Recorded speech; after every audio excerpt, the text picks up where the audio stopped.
концертіне бардық. Бардықта алуан түрлі ой жетегінде қалдық. Ал неге бұлай деуімнің себеп жайлы қазір айтпақпын.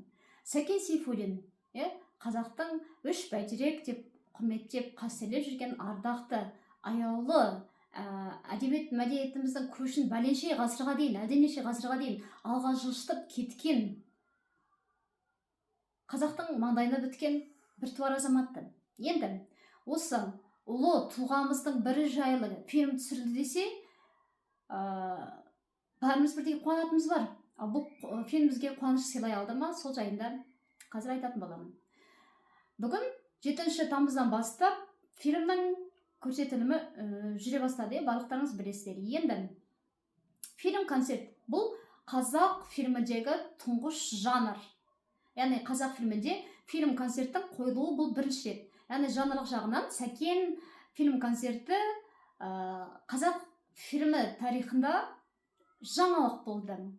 Жалпы фильм-концерт деген не? Ол музыкалық орындаумен фильмнің тоғысқан жанры. Музыкалық орындау және фильм. Енді бұл жерде мен негізгі акцентті фильм деген сөзге түсірдім де, мен енді бір керемет фильм көрім деп бар. Может, Сәкеннің ақындығы, Сәкеннің қайраткерлігі, Сәкеннің білім алған жолы, оның тұлға болып қалыптасу жолы, қалыптасқаны, күрес жолы. Мына қазіргі біз Қазақстан, қазақ елі мәңгілік еліміз деп отырмыз. Осы қазақ деген атау үшін біз ең бірінші Сәкен Сейфуллинге қарызбыз. Осы күрескерлік жолын барлығы көрсетеді. Мен бір шым-шытырық оқиғалардың арасында Сәкеннің бір шың басына біткен шынардай биік тұлғасын көріп, тамашалап, сүйсінгеннен көзіме жас аламын деп бардым. Жоқ, күткенім болмады. Неге? Енді актерлік құрам дейтіндей, бұл жерде актерлік құрам жоқ. Сәкен Сейфуллиннің рөлін кинода да, театрда да ойнап жүрген белгілі актер Қанат Жүнісов ағамыздың бір ғана актерлік келбеті бұл фильмді құтқара алмады. Онан кейін актерлердің киімі тамаша, ол жағына сөз жоқ. Қазақтың ең әдемі, ең бір керемет ұлттық киімдерін жасына, дәрежесіне сай тамаша киінген. Одан кейін киноның түсірілгені ұшақ алаң ғой деймін. Біреуі Сәкен мұражайы, мен түсінімше ол мұражай. Екіншісі орманды алқап, екі-ақ жер екен тіпті, орманды алқап. Ал Сәкеннің жиналыстарда сөйлегені, оттай жалындап сөйлегені, Сталинге ресми ұсыныстар жазғаны, жаңағы қазақтың атын қайтару керек деген мақаласын жазар сәттегі толғанысы, ол өзінің басын бәйгеге тігіп отырған біліп отыр, бірақ сонда да алған ісінен қайтпады. Бейімбет, Ілияс Сәкен үшеуінің достығы, осының барлығы кинода көрсетілу керек еді. Кино, фильм, концерт деген жанрлық түрге жіктелінген толық жауап беріп тұрған жоқ. Көбіне концерт табиғатын алған, ал фильм табиғатын ала алмаған. Кинода тіл жоқ, кейіпкерлер сөйлеспейді. Сыртқы дауыс сөйлеп тұрады. Сәкен Сейфуллин қазақтың осындай көрнекті ақыны, оның мынандай поэмасы бар, Сәкеннің мынандай әндері бар. Сәкен сұлулықпен, еліне деген сүйіспеншіліктің асқақ белгісі деп сыртынан сөйтіп сөйлеп тұрады. Сол кезде Сәкеннің кетіп бара жатқаны, тауға шығып төңірекке көз салып тұрған бейнесі ғана көрінеді. Ал Сәкеннің ішкі жан арпалысы, азамат ретінде жасаған күрес жолын басынан кешіргені, оның шығармашылық әлемі жоқ қатан. Оның әні келемін тау ішінде түнделет, тау ішінде әнінен басталды, Ақсақ киік қосылды. Ақсақ киік образында Сәкеннің образымен егіздес деген сыртқы дауыс айтты, шымылдық сыртынан айтылған дауыс айтты. Алайда ол неліктен олай? Ол не үшін қуғын-сүргінге ұшырады? Қиналғаны, алған бетінен қайтпағаны, сол кездегі қызыл өкіметтің қазақ зиялыларын баудай қырып тастағандағы сойқан саясаттың астары, ол барлығы шабулы қазан жабулы күйінде қалды. Тек бір ғана жерінде айтты, Шәкәрім қажының кітабын шығарған үшін, Мағжанға көмектескен үшін ақыры қуғын-сүргінге ілінді деп. Енді үшеуінің достығы екі эпизодта көрсетіледі. үшеуінің арасында бір сөз болса деп мен аңсадым ана жерде отырып алып. Бейімбет Майлин, Сәкен Сейфуллин, Ілияс Жансүгіров үшеуі тау басында тұрады, сөз жоқ, жалғай қимылмен, эмоциямен деп күліп, бір қол шапалақтап, олардың табиғатқа серуендеп, табиғаттың сұлулығына сүйсініп тұратын уақыты болған да шығар. Бірақ олардың бас қосуындағы негізгі мәселе елғам еді ғой. Елғам еді. Олар сұлу қыз, жүйрік ат, бір көркем табиғат туралы сөйлесіп қарық болып тұрды деп мен болжай алмаймын. Заман қандай еді. Қызыл кеңестік империяның саясатының қылышынан қан тамып тұрды. Соның бәрін біле тұра олар қазақ атын қайтарып беруге, қазақ тілін іс қағаздары тіліне айналдыруға ұсыныс жазады. Ұсынысты жоғары жаққа дейін жеткізгенше тағат таппады, яғни еңбек жасады. Сөйтіп жүріп шығармашылықтарын өндіртіп жазды. Енді сонымен бұл фильм концерт емес, концерт табиғатын көбірек алған. Мысалы 80% концерт табиғатын алады, ал 20% киноның табиғатын алуға талпынған. Сосын бір суреттік желі жоқ. Суреттік желі. Деректі фильм деп айтайық десек, оған толық жауап бере алмайды. Музыкалық фильм деп айтайық десек, оған толық жауап бере алмайды. Одан кейін тағы қандай түрлер бар еді. Хроникалық деректер рет-ретімен келтіріледі. Мысалы, мына жылы мынандай мақаласын жазды, мына жылы сөйтті, ал мына жылы небары 40 жасында атылып кетті деп біраз деректерді келтіреді. Хроника. Сонда бұл фильм-концерт деген жанрды өздеріне алды, сол жанрға толық сәйкес келу керек еді.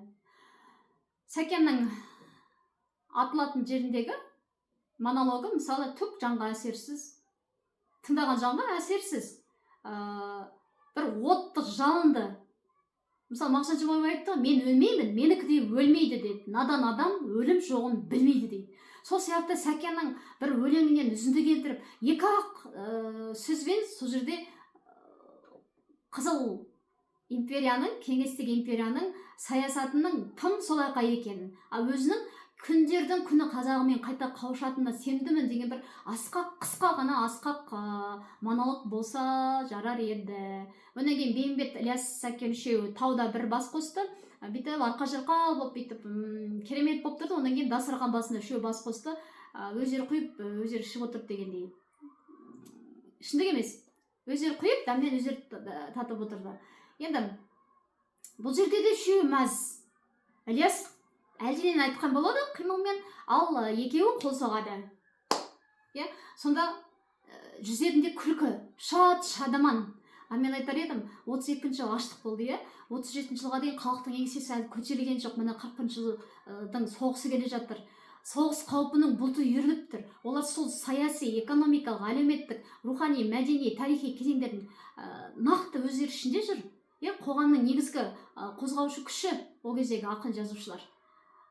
Махаббат, табиғат деп өлең жазып, олар шадыман болып, мәз-мейрам болып, үнемі мәз-мейрам бола беретін емес, мына жерде бір салмақты реңде көрсету керек еді. Үшеуінің қағазбен жұмысы, келген жауабы, тіпті сол жерде үшеуін сөйлету керек еді. Несі артық сөйлетіп жүрсе? Үшеуін сөйлету керек. Міне, қазақ атын қайтару ма? Ендігі біздің міндетіміз қазақ зиялылары болып, қазақ тілін іс қағаздар тіліне айналдырайық. Міне, енді осы жөніндегі жұмысымыз қалай, жоспар құрайық деген сияқты. Сол кезде үшеуінің де қайраткерлік қырлары ашылатын еді.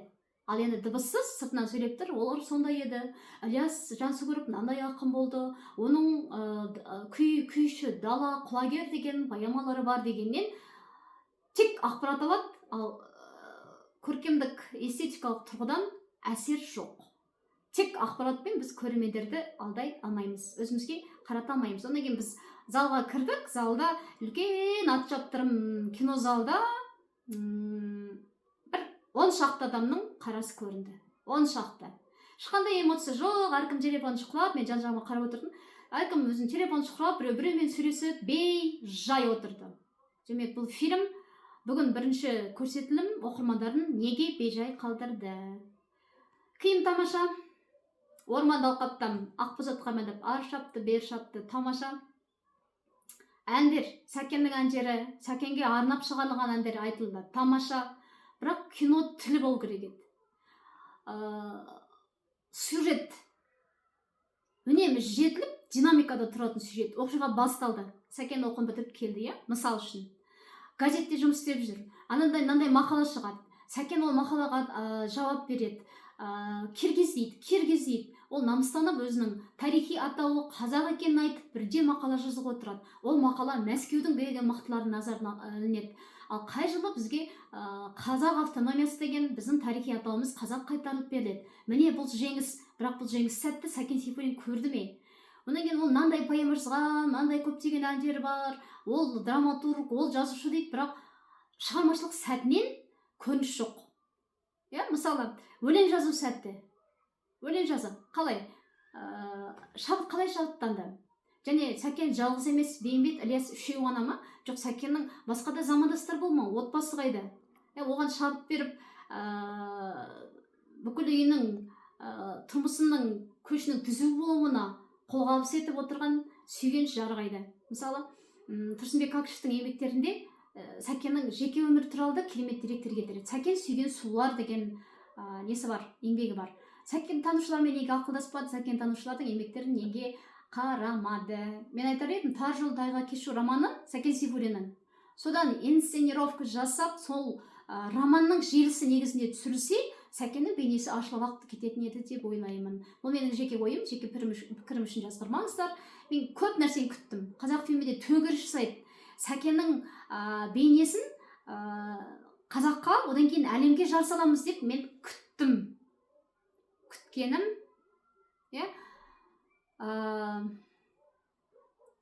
күткенімдегідей көңілімді қуантпады.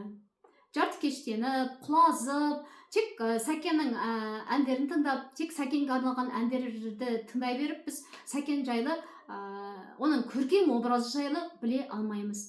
Фильм, концерт, әрі концерт. Мысалы, Сәкеннің ғашық болғаны, сол кезде ғашығына келе жатып, аңылдап айтқаны, содан ода ән туғаны, аңылдағаннан әнге айналу, өлең, одан ән, домбырада айтуы Сәкеннің. Одан Сәкенді қарсы алған орман ішіндегі қыз. Жақыманда ауыл жоқ, орманның ішінде қыз. Енді бұлтық киімі керемет енді, көз қызығады. Содан кейін Ақбозатпен Сәкен келе жатыр, келемін тау ішінде түндерет деп айтып, аймақты күңірентіп келе жатыр. Атынан түсіп келді алаңқайға, қыз бет Сәкен қарайды, жалп бұрылып қайдадан қаша жөнеледі. Сонымен қыз желаяқ, Сәкен ғашық, ал екеуі бір-біріне ғашық көзбен қарап, ынтызар көзбен қарап, ана жерде әннің әуенінде көзбен ақ көп нәрсені ұқтыруға болатын еді. Ал қыз неге жүгіре берді? Басында жүгіргенді ойладым мен, Сәкен іздеп жүгіріп жүр екен деп. Одан кейін Сәкенмен жолыққан сәтте неге жалп бұрылып қайта жүгіріп кетті? Мүмкін басқа бір қайыңның түбіне тұрғысы келді ма деген сияқты. Сонымен қиюласқан сюжет жоқ, кино тілі мүлдем жоқ, кейіпкерлер сөйлемейді, тек сыртқы дауыс қана бәрін баяндап отырады. Сол жылы бүйтіп еді, бұл жылы бүйтіп еді деп. Соған қарағанда бір хроникалық әңгіме, хроникалық повесть оқыған, әңгіме, хроника, әңгіме, повесть, хроника оқыған сияқты әсер қалдырады. Сәкен фильмі Сәкеннің барлық жағынан музыкалық мұрасын көрсете білді, оны жоққа шығаруға болмайды. Сәкеннің музыкалық мұрасы жақсы көрсетілді. Мықты актерский состав дейді ғой, актерлік құрам болмағандықтан, жалғыз ғана Қанат Жүнісов ағамыздың Сәкеннің образын үнсіз, сөзсіз, тілсіз алып шығуға деген еңбегі, мен ойлаймын, бір құмға сіңген су сияқты болып кетті деп ойлаймын.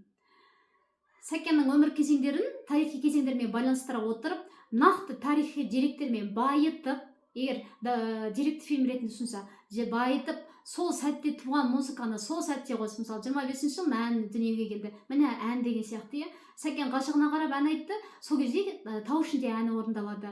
Ақсақ киік, оның жазылу тарихы қалай, соны айтып отырып, немесе Сәкен өзі айтып отырған сияқты ғой. Одан кейін барып Ақсақ киік әні орындалып, мен өзімді осы Ақсақ киікпен тағдырлас сеземін деген кезде барып, репрессия жылдары көрініс берді деген сияқты бір жүйелі сюжет керек. Мен өзім сюжет болса деп ойладым. Сондықтан Сәкен фильм концерті қазақ киносының тарихындағы жанрлық тұрғыдан тұңғыш фильм концерт болып қала беретін болар, ұмытылмай қала беретін болар. Алайда фильм концерт деген терминге толық жауап беріп тұрған жоқ. Сәкен Сейфуллинді біліп жүрейік. Бізге мен қазақпын деген мақтаныш сезім үнемі жүрегіміздің түкпірінде болсын. Өйткені бізге қырғыз деп орыстар, эти киргизи деп кемсіткен кезде, бізге Сәкен Сейфуллин біздің тарихи ұлт ретіндегі тарихи атауымызды тұңғыш болып қайтаруға жүйелі, жемісті әрекет жасаған, қорықпай, сол күндері Сталиннен қорықпай, Сталиннің қанды саясатынан қорықпай, бізге қазақ атын қайтарыңдар. Тарихи атауымыз қазақ деп ұрандатып шыққан Сәкен Сейфуллиннің рухына маңда бір тағзым.